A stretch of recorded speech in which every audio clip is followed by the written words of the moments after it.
राज्यसभा में ओबीसी आरक्षण संशोधन बिल पर चर्चा जारी। कल लोकसभा में बिना विरोध के बिल हुआ पास। राज्यों को ओबीसी लिस्ट बनाने का मिलेगा अधिकार, केंद्र से नहीं लेनी होगी इजाजत। राज्यसभा में कल हुए हंगामे का जिक्र करते हुए भावुक हुए सभापति वेंकैया नायडू। कहा, कल जो हुआ वो लोकतंत्र के लिए शर्मनाक। विपक्ष सदन की मर्यादा भूला। हंगामे की भेंट चढ़ी। लोकसभा की कार्यवाही अनिश्चितकाल के लिए स्थगित। वक्त से पहले 2 दिन पहले ही खत्म हो गया सत्र। कोरोना वैक्सीन के अलग अलग 2 डोज के ट्रायल को मंजूरी दे दी गई है। डीसीजीआई ने मिक्स वैक्सीनेशन के ट्रायल को मंजूरी दी। अब सीएमसी वेल्लोर में 300 लोगों पर ट्रायल होगा। देश में पिछले 24 घंटे में कोरोना के 38,353 नए केस मिले। फिलहाल देश भर में 3,86,351 मरीजों का इलाज जारी, जो पिछले 140 दिन में सबसे कम आंकड़ा है। रिकवरी रेट भी 97.45% तक पहुंच गया है। ग्वालियर में पूर्व मंत्री इमरती देवी बाढ़ पीड़ितों के लिए पूड़ियां बनाती हुई नजर आई। डबरा तहसील के बमरौली मंदिर पर बाढ़ पीड़ितों के लिए खाना बनाया जा रहा था। वहां महिलाएं पूड़ी बनाती दिखीं तो इमरती देवी खुद को रोक नहीं पाई और उनके साथ बैठकर पूड़ी बेलकर मदद करने लगी। उन्होंने राहत शिविर में जाकर पीड़ितों की समस्याएं भी सुनी। मध्य प्रदेश में अब देसी शराब की दुकानों पर 90 मिलीलीटर की बोतल भी मिलने लगी है। जहरीली शराब से मौत के मामले सामने आने के बाद सरकार ने फैसला लिया है। फिलहाल विदिशा में इसे पायलट प्रोजेक्ट के तौर पर शुरू किया गया, जिसके बाद इसे पूरे प्रदेश में लागू किया जाएगा। 90 ml की बोतल सस्ती होने की वजह से गरीब लोग भी शराब की बोतल खरीद सकेंगे, जो अब तक अंग्रेजी शराब के महंगे होने की वजह से अवैध शराब खरीदते हैं। अक्सर बिना मापदंडों वाली शराब जानलेवा साबित होती है। कई इलाकों में जहरीली शराब से मौत के मामले सामने आने के बाद कैबिनेट ने आबकारी नीति में बदलाव का प्रावधान किया। एमपी में पेट्रोल डीजल के दाम आसमान छू रहे हैं। भोपाल में 1 लीटर पेट्रोल की कीमत 110 रुपए 20 पैसे है, तो वहीं 1 लीटर डीजल 98 रुपए 67 पैसे में मिल रहा है। तेल की कीमतों में लगातार उछाल से आम आदमी को हर चीज महंगी कीमत पर मिल रही है। पेट्रोल डीजल पर लगाए गए वैट से इस साल जून तक एमपी सरकार ने 2,429 करोड़ रुपए वसूले। पेट्रोल पर वैट से 1,033 करोड़ 76 लाख का और डीजल से 1,395 करोड़ 46 लाख रुपए की कमाई हुई। शराब पर वैट से इस साल 151 करोड़ 68 लाख रुपए की आमदनी हुई। ये जानकारी वित्त मंत्री जगदीश देवड़ा ने विधानसभा में दी। विधानसभा में दी गई जानकारी के मुताबिक 2020-21 में पेट्रोल से 5,217 करोड़ 79 लाख, डीजल से 6,690 करोड़ 50 लाख और शराब से 1,183 करोड़ 58 लाख रुपए की कमाई हुई। आपको बता दें कि एमपी में पेट्रोल पर 33%, डीजल पर 23% और शराब पर 10%, बार में शराब पर 18% वैट लागू होता है। कांग्रेस विधायक कुणाल चौधरी ने इस मामले में सरकार पर निशाना साधते हुए कहा कि सरकार महंगाई पर चर्चा नहीं करना चाहती। सरकार सिर्फ खजाना भरने में लगी हुई है, उसे आम आदमी की कोई चिंता नहीं है। मंत्री विश्वास सारंग का आरोप है कि कांग्रेस ने पेट्रोल पर 33% सेस लगाया था, जिसके कारण पेट्रोल डीजल के दाम बढ़ रहे थे। कमलनाथ इन पैसों को ऐशो आराम में लगाते थे। हमारी सरकार में विकास हो रहा है। एमपी विधानसभा में हंगामे के बीच सरकार ने अनुपूरक बजट को मंजूरी दे दी, जिसमें 4,587 करोड़ 59 लाख रुपए का प्रावधान किया गया। बजट के तहत राष्ट्रीय ग्रामीण रोजगार गारंटी योजना के लिए 2,000 करोड़, स्वास्थ्य मिशन योजना के लिए 1,457 करोड़, कोविड-19 के लिए 108 करोड़ और ग्रामीण पथ योजना के लिए 15 करोड़ का प्रावधान किया गया। शिवराज सरकार ने विधानसभा में बताया कि कोरोना काल के दौरान प्रदेश में कुल 1,163 करोड़ 38 लाख रुपए खर्च किए गए।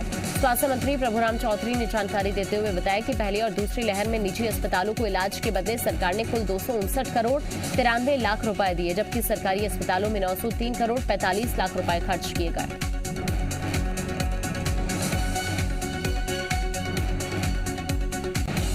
मध्य प्रदेश में तीसरी लहर की आशंका को देखते हुए प्रदेश में 20 अगस्त तक नाइट कर्फ्यू बढ़ा दिया गया है। प्रदेश के सभी शहरी क्षेत्रों में रात 11 से सुबह 6 बजे तक नाइट कर्फ्यू जारी रहेगा। इसके साथ ही सिनेमाघर, जिम और धार्मिक स्थलों में भी लोगों की संख्या सीमित रखने के निर्देश दिए गए हैं। पहले एमपी सरकार ने 31 जुलाई को नाइट कर्फ्यू समेत सभी प्रतिबंध 10 अगस्त तक जारी रखने के आदेश दिए थे, जिसे अब बढ़ाकर 20 अगस्त कर दिया गया है।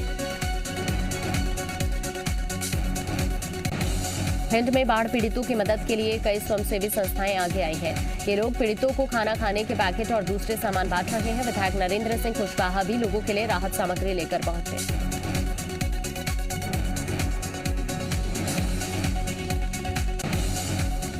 शिवपुरी में बारिश के चलते कोटा भगोरा गांव में तालाब किनारे बाढ़ जैसे हालात बन गए। कई मकान पानी में बह गए। कई परिवारों के पास ना तो सर छिपाने को घर है और ना ही टाइम है खाना खाने के पैसे हैं। पीड़ित परिवार अब प्रशासन से मदद की गुहार लगा रहा है। ग्वालियर चंबल संभाग में पुनर्वास को लेकर कांग्रेस ने आरोप लगाया कि सीएम से लेकर तमाम बड़े नेता बाढ़ में दौरा करते रहे, जिससे प्रशासनिक अमला प्रोटोकॉल में ही लगा रहा और पुनर्वास को लेकर कोई एक्शन प्लान तैयार नहीं किया गया। अब लोग परेशान हो रहे हैं। कांग्रेस के आरोप पर बीजेपी ने कहा कि पीड़ितों के पुनर्वास के जरिए कांग्रेस कमलनाथ का पुनर्वास चाहती है, जो संभव नहीं है। बीजेपी के मुताबिक सरकार लगातार राहत बचाव कार्य से लेकर पुनर्वास का काम कर रही है।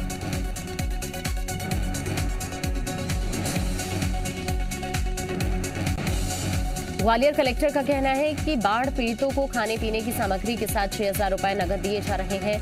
जिनके मकान टूटे हैं उन्हें मकान बनाकर दिए जाएंगे। कलेक्टर के मुताबिक अभी ग्राम पंचायत में बने सरकारी भवनों में पीड़ितों के रहने की व्यवस्था की गई है। श्योपुर में बाढ़ की तबाही से हालात काफी खराब है। ग्रामीण इलाकों के साथ साथ शहर के निचले इलाकों में भी कई लोग बेघर हो गए हैं। मवेशी से लेकर राशन तक सब कुछ बह गया है। लोग शासन की मदद का इंतजार कर रहे हैं। इनका आरोप है कि बाद से 6 दिन बीत जाने के बाद भी उन तक मदद नहीं पहुंची है। बालाघाट में बिजली कर्मचारियों की हड़ताल की वजह से परसवाड़ा के ग्रामीणों को दिक्कतों का सामना करना पड़ रहा है। ग्रामीण दफ्तर पहुंचे लेकिन वहां ताला था। अधिकारी भी फोन नहीं उठा रहे थे, जिसके बाद तहसीलदार मौके पर पहुंचे तो पता चला कि बिजली व्यवस्था अगले दिन बहाल हो पाएगी। मध्य प्रदेश में बिजली कर्मचारी हड़ताल पर हैं, जिसको लेकर ऊर्जा मंत्री प्रद्युम्न सिंह तोमर ने कहा कि प्रदेश में निजीकरण का कोई मुद्दा नहीं है। कांग्रेस कर्मचारियों को भ्रमित कर विकास में रोड़ा डाल रही है। प्रद्युम्न सिंह तोमर के मुताबिक बिजली कर्मचारियों से बात कर मामला सुलझा लिया जाएगा।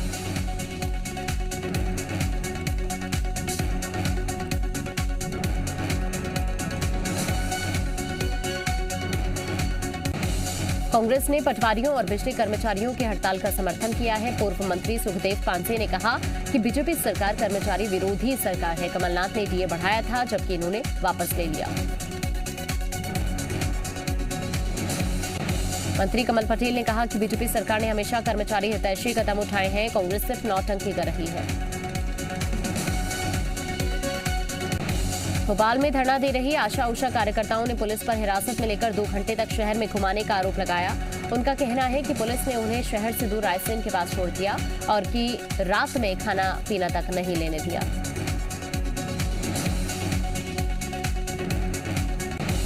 इंदौर में एक शख्स ने महिला के घर में घुसकर ब्लेड से हमला कर दिया। बताया जा रहा है कि सिरफिरे आशिक ने मायके आई महिला के घर में घुसकर बात करनी चाहिए, लेकिन महिला के मना करने पर अकरम ने हमला कर दिया। फिलहाल महिला की हालत ठीक है और आरोपी की तलाश जारी है। मध्य प्रदेश में माध्यमिक शिक्षा मंडल ने असंतुष्ट विद्यार्थियों के लिए परीक्षा के लिए पंजीयन की तारीख बढ़ा दी है। छात्र 15 अगस्त तक रजिस्ट्रेशन करा सकते हैं। प्रदेश में भारी बारिश और बाढ़ की स्थिति को देखते हुए तारीख बढ़ाई गई है।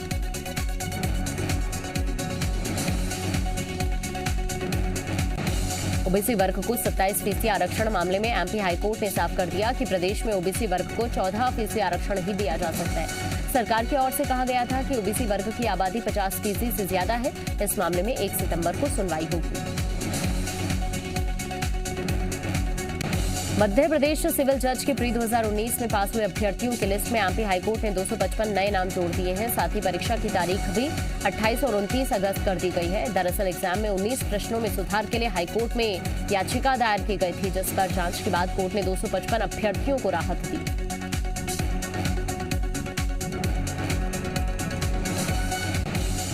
धमतरी जिला अस्पताल का कलेक्टर पीएस सलमा ने औचक निरीक्षण किया। इस दौरान अस्पताल के कई कर्मचारी डॉक्टर गायब मिले।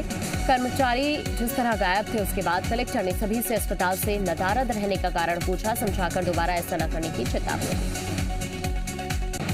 अनूपपुर में महिलाओं से ठगी का मामला सामने आया। जिले में सरकार की तरफ से प्रसव के बाद माताओं को मिलने वाली राशि का प्रलोभन देकर जालसाज जिला चिकित्सालय के नाम से ठगी कर रहे हैं। अब तक कई महिलाएं इस ठगी का शिकार हो गई हैं, तो कई अपनी सूझबूझ से बच गई हैं। फोन पर महिलाओं को योजना के नाम पर उनके अकाउंट में पैसे ट्रांसफर करने की बात कही जाती है। फिर बातों में फंसाकर जो अकाउंट नंबर और ओटीपी भी पूछ लिया जाता है और खाते से पैसे निकाल लिए जाते हैं। इस ठगी में कई महिलाएं फंस चुकी हैं। बिजूरी थाने में इसकी शिकायत भी हुई है, लेकिन पुलिस इस मसले पर कुछ भी बोल नहीं रही है। खंडवा की खालवा तहसील में 20 दिनों में 4 बच्चों की मौत हो गई। जांच में पता चला कि सभी बच्चे पिछले 1 महीने से बीमार थे, लेकिन उनके परिजन झाड़ फूंक करवा रहे थे। स्वास्थ्य विभाग ने एहतियात के तौर पर अगले 7 दिन तक स्वास्थ्य परीक्षण करने के लिए स्थायी कैंप लगाने के निर्देश दिए। इंदौर पुलिस ने अवैध हथियारों के साथ 4 आरोपी गिरफ्तार किए। तेजाजी नगर पुलिस को सूचना मिली थी कि कुछ लोग अवैध हथियार बेचने के फिराक में घूम रहे हैं, तो इसके बाद पुलिस ने 4 को गिरफ्तार किया, जिनके पास से 9 देसी कट्टे और 15 जिंदा कारतूस बरामद हुए। पूछताछ में आरोपियों ने बताया कि वो धामनोद से अवैध हथियार लाकर इंदौर में बेचते हैं। थमतरी पुलिस ने ज्वेलरी की दुकान में हुई चोरी का खुलासा किया। 2 अंतर्राज्यीय चोरों को गिरफ्तार किया। चोरी की 1 अंगूठी और बाइक जब्त की। खरगोन के बिरला मार्ग की एक बैंक शाखा के चौकीदार के हाथ में गोली लग गई। गलती से दब गया था गन का ट्रिगर। अस्पताल में इलाज जारी, खतरे से बाहर। छिंदवाड़ा में पुलिस ने शाम टोकी क्षेत्र में दबिश देकर 7 लोगों को सट्टा खेलते हुए गिरफ्तार किया। आरोपियों में 3 महिलाएं शामिल, सभी के खिलाफ मामला दर्ज। पन्ना के देवरा में निर्माणाधीन सीमेंट फैक्ट्री में लापरवाही ने एक मजदूर की जान ले ली। मजदूर ट्रेलर को साफ कर रहा था। इस दौरान ऑपरेटर ने मशीन चालू कर दी, जिससे मजदूर की मौत हो गई। साथ ही मजदूर ने आरोप लगाया कि जानकारी होने के बावजूद ऑपरेटर ने लापरवाही की। फोन पर बात करते हुए मशीन चालू कर दी। मजदूर झारखंड का रहने वाला था। ग्वालियर में 3 बदमाशों ने शराब के नशे में जमकर उत्पात मचाया। पेट्रोल पंप के पास एक रेस्टोरेंट में बदमाश ने डिलीवरी बॉय से रेस्टोरेंट में घुसकर मारपीट की। बदमाशों ने रेस्टोरेंट संचालक के साथ भी मारपीट और धक्का मुक्की की, जिसके बाद रेस्टोरेंट संचालक और राहगीरों ने मिलकर बदमाशों को पुलिस के हवाले कर दिया। बैतूल में पुलिस ने हत्या की सुपारी देने का खुलासा किया। कोतवाली थाना क्षेत्र के पाढ़र में 8 अगस्त की रात को मनोहरी उइके नाम के व्यक्ति पर बदमाशों ने चाकू से हमला कर दिया था, जिसके बाद गंभीर हालत में मनोहरी उइके को अस्पताल में भर्ती कराया गया। जांच में पुलिस को पता चला कि हत्या के लिए पड़ोस की महिला ने सीहोर के बदमाशों को 50,000 की सुपारी दी थी, जिसमें उसकी भांजी ने मदद की थी। मनोहरी उइके की आरोपी महिला से आए दिन लड़ाई होती थी। इसी को लेकर महिला ने हत्या की सुपारी दी थी। फिलहाल पुलिस ने हत्या की साजिश रचने वाली 2 महिलाओं और हमला करने वाली 3 बदमाशों को गिरफ्तार किया। अशोकनगर में ग्रामीणों ने कलेक्ट्रेट के बाहर चक्का जाम कर प्रदर्शन कर दिया। लोगों के हाथ में गिरे हुए मकान की तस्वीर और खराब फसल थी। पिछले दिनों बारिश और बाढ़ में काफी नुकसान पहुंचा है। ग्रामीणों ने कलेक्टर पर समस्या नहीं सुनने का आरोप लगाया। मौके पर पहुंचकर तहसीलदार ने उन्हें समझाइश दी। विदिशा के त्योंदा में पेशी से लौट रहे 2 सगे भाइयों पर विरोधी गुट ने हमला कर दिया। घटना में एक भाई की मौत हो गई, जबकि दूसरे को गंभीर हालत में भोपाल रेफर किया गया। हमले की जानकारी मिलते ही परिजनों ने चक्का जाम कर दिया। मृतक का शव सड़क पर रखकर हंगामा किया गया। बीजापुर में गैर आदिवासी वर्ग के लोगों को भी वनाधिकार पट्टा मिलने लगा है। 2005 से काबिज ऐसे लोगों को वनाधिकार पट्टा दिया जा रहा है, जिन्हें राजस्व पट्टा नहीं मिला है। बीजापुर नगर पालिका क्षेत्र के 35 लोगों को वनाधिकार पट्टा मिला। इनमें नक्सल पीड़ित परिवार भी है, जो नक्सलियों की मारपीट से गांव छोड़कर यहां गए। भिंड में ऑनलाइन गेम फ्री फायर के लिए एक बच्चे ने फिरौती की कोशिश कर डाली। गेम की आईडी खरीदने के लिए नाबालिग ने एक परिवार को धमकी दी। शिकायत के अनुसार एक परिवार के यहां पत्थर में लपेटकर पर्ची फेंकी गई। पर्ची में एक नंबर और धमकी लिखी हुई थी। साथ ही कॉल कर 8 लाख रुपए नहीं देने पर एक शख्स की हत्या की धमकी थी। पुलिस साइबर सेल की मदद से अमाहा गांव पहुंची और वहां जाकर पता चला कि आरोपी 12वीं क्लास में पढ़ने वाला नाबालिग है। पूछताछ में आरोपी ने बताया कि गेम की आईडी खरीदने के लिए उसने अपने दोस्त के साथ मिलकर ये प्लान बनाया। पुलिस ने मामला दर्ज कर नाबालिग को जमानत दे दी। रतलाम में रेलवे अधिकारियों को अब किसी सेक्शन का निरीक्षण करने के लिए स्पेशल ट्रेन नहीं ले जानी पड़ेगी। रेलवे को अत्याधुनिक CPIC यानी सेल्फ प्रोफाइल इंस्पेक्शन कार मिल गई है, जिसका पश्चिम रेलवे महाप्रबंधक आलोक कंसल ने उद्घाटन किया। SPIC की खासियत ये है कि इसका एक ही लंबा डिब्बा है। उसके नीचे इंजन लगा है, जिससे कुछ ही मिनटों में दोनों दिशाओं में आसानी से इसे चलाया जा सकता है। दोनों तरफ बड़े शीशे लगे हैं, जिससे अफसर आसानी से ट्रैक, OHE सिग्नल और क्रॉसिंग देख सकेंगे। मंडल को ये पहली SPIC मिली है। भोपाल में अब ट्रैफिक पुलिस कहीं भी खड़े होकर वाहन चेकिंग के नाम पर लोगों को परेशान नहीं कर पाएगी। चेकिंग के नाम पर कागज देखने की कार्यप्रणाली को तत्काल प्रभाव से DIG इरशाद अली ने बंद करने के निर्देश दिए। आदेश का उल्लंघन करने पर पुलिसकर्मियों के खिलाफ कार्रवाई की जाएगी। यातायात व्यवस्था में लगे पुलिसकर्मी अब केवल BDP पोर्टल के माध्यम से ये चेक करेंगे कि वाहन चोरी या अपराध में लिप्त तो नहीं है। रायसेन के बेगमगंज में आम लोगों ने एक ऑक्सीजन प्लांट की स्थापना की। लोगों ने इसके लिए 30 लाख का चंदा इकट्ठा किया। दूसरी लहर के दौरान जब ऑक्सीजन की कमी हुई तो SDM ने आम लोगों के साथ बैठक की, जिसमें तय किया गया कि ऑक्सीजन प्लांट लगाने के लिए लोगों का सहयोग लिया जाएगा। CM शिवराज सिंह ने पर्यावरण को बढ़ावा देने वाली बड़वानी के एक बच्चे की फोटो को रीट्वीट किया है। 8 अगस्त को प्रशासन की तरफ से आशा ग्राम की पहाड़ी पर 30,000 पौधे लगाए गए। ऐसे में कलेक्टर ने आम लोगों से भी पौधारोपण में हिस्सा लेने की अपील की थी। जांजगीर चांपा में इस बार रक्षाबंधन कुछ अनोखे अंदाज में मनाया जाएगा। यहाँ की ग्रामीण महिलाओं ने इस बार अलसी, केला, पड़सन, चेज भाजी और भिंडी के रेशे से राखी बनाई है। लौदा ब्लॉक के जाटा ग्राम पंचायत के गंगे मैया स्वयं सहायता समूह से जुड़ी महिलाएं इन राखियों को वेस्ट से बेस्ट यानी अनुपयोगी चीजों से उपयोगी सामान बनाने की थीम पर तैयार कर रही हैं।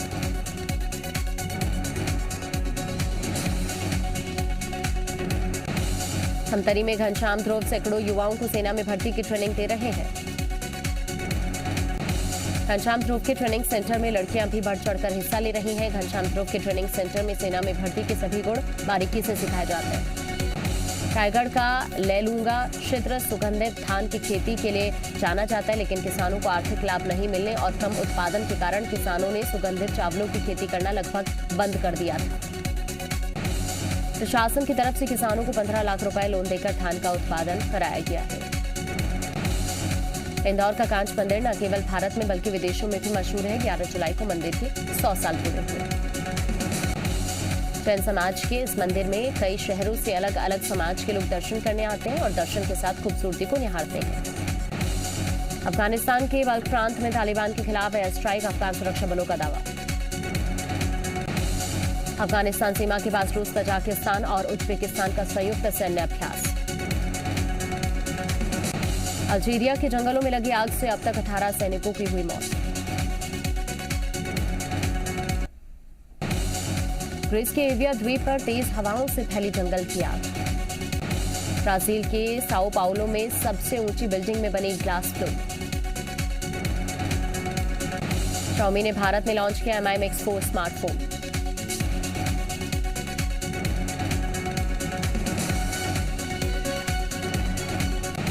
अपनी 30,000 गाड़ियों को वापस मंगवाएगी महिंद्रा, कंपनी फ्री में ठीक करेगी गड़बड़ी। टोक्यो ओलंपिक में ब्रॉन्ज जीतने वाली हॉकी टीम का अमृतसर एयरपोर्ट पर शानदार स्वागत। पीएसजी के लिए फुटबॉल खेलते नजर आएंगे लियोनेल मेसी। ओलंपिक में शामिल हो सकता है क्रिकेट। 2028 लॉस एंजलिस ओलंपिक में क्रिकेट को एंट्री दिलाने की कोशिश कर रहा है आईसीसी। अनुशासनहीनता पर रेसलिंग फेडरेशन सख्त। टोक्यो में भारतीय खिलाड़ियों के साथ ट्रेनिंग से इनकार करने पर विनेश फोगाट सस्पेंड। पहली बार बड़े पर्दे पर एक साथ नजर आएंगे प्रियंका चोपड़ा, कटरीना कैफ और आलिया भट्ट। करीना कपूर खान बन गई हैं फिल्म निर्माता। एकता कपूर और हंसल मेहता के साथ मिलाया हाथ। कार्तिक आर्यन ने धनुष के गाने पर किया जोरदार डांस। वीडियो में मास्क लगाए हुए दिखे कार्तिक। अपने फिटनेस का भरपूर ख्याल रख रही हैं गौहर खान, शेयर किया वीडियो।